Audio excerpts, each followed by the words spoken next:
হ্যাঁ। অবশেষে আমরা চলে আসলাম বালিহাটি জমিদার বাড়ি। এটা হচ্ছে মানিকগঞ্জের সাটুরিয়া অবস্থিত। অনেক সুন্দর, অনেক আগে এইগুলা আসলে আসলে স্থাপিত, অনেকেই বলতে পারে না যে এইটা স্থাপিত কবে। এই জমিদারটা আসলে মেন জিনিস হলো পরক্রমায় ফেল করে দেয়। ফেল করে দেওয়ার পরে আসলে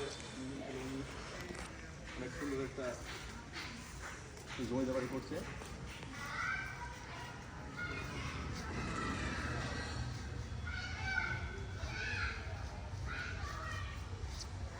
আসলে প্রতিটি স্থাপিত আসলে অনেক সুন্দর।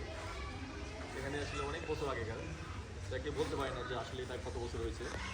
আমাদের আমাদের অলরেডি চলে আসছে, লেট করছে। 180 স্পিডে গাড়ি চালানোর পরেও সে এত লেট করছে। আমি সবসময় 180 স্পিডেই চলে আর কি। হ্যাঁ।